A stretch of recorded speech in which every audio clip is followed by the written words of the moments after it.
पश्चिमी राजस्थान के सीमावर्ती बाड़मेर जिले के बाटादू तहसील की ग्राम पंचायत झांक के किसान डॉक्टर देवाराम पमार और उनकी पत्नी ढापू को स्वतंत्रता दिवस 2025 के भव्य समारोह में नई दिल्ली के लाल किले पर विशेष अतिथि के रूप में आमंत्रित किया गया है। ये सम्मान उनके औषधीय कृषि में नवाचार और समर्पण का प्रतीक है, जो न केवल उनके गांव और जिले बल्कि पूरे पश्चिमी राजस्थान के लिए एक गर्व का क्षण बन चुका है।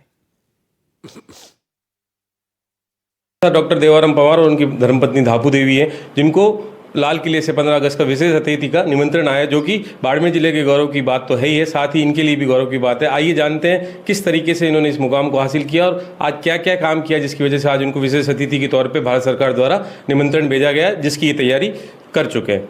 डॉक्टर साहब, आपका स्वागत है। किस तरीके से आपने क्या काम किया जिसकी वजह से आज आपको ये सारी उपलब्धि मिली है? नमस्कार, आपका भी खूब सारा स्वागत यहाँ इस झांक नगरी में। और हम लोगों ने शुरुआत है वो एक औषधीय खेती, जो गूगल, जिसको वैज्ञानिक नाम है कॉमीफेरा वाइटी, उसकी हमने खेती प्रारंभ करी अपने एक क्लस्टर के साथ में। National medicinal plant board Bharat सरकार और state medicinal plant board Rajasthan सरकार के संयुक्त तत्वावधान में एक योजना चलाई गई थी क्लस्टर को लेकर के। तो उस योजना में हम लोग हैं वो यहाँ के कुछ किसानों को शामिल करते हुए और हमने खेती को प्रारंभ किया था, जिसमें हमने गूगल लगभग 9 हेक्टेयर क्षेत्रफल में है वो बोया। अक्सर हम देखते हैं पुराने समय से तो यहाँ पर जो लोग अपने पहाड़ों से या उस तरह से जो उगता था उसको लेकर के आते थे और धूप में काम लेने तक सीमित हो जाते थे। धापू भी उनसे बात करते हैं, किस तरीके से 15 अगस्त को आप जा रहे हैं, क्या तैयारी करी, कोई नई ड्रेस वगैरह पहनी, तैयारी करी, कैसे जा रहे हो? हाँ सर, बताइए, पूरी बात बताइए आराम से। कैसे आपने इनकी मदद करी, क्या क्या करते थे खेती में, कैसे करते थे, क्या करते थे?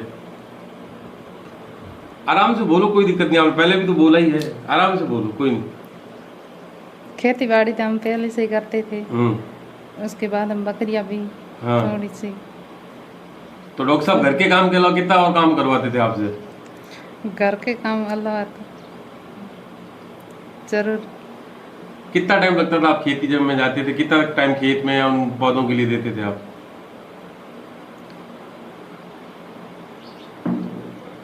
और डॉक्टर साहब, किस तरीके से आपको इसमें समस्याएं आई, क्या क्या चीज़ों का संघर्ष हुआ, क्या क्या आपको दिक्कत आई इसमें? हमारे सामने सबसे बड़ा चैलेंज यही था कि दीमक जो इस पौधों को काट देती थी, उसके बाद हमें वापस रिप्लेस करने पड़ते थे।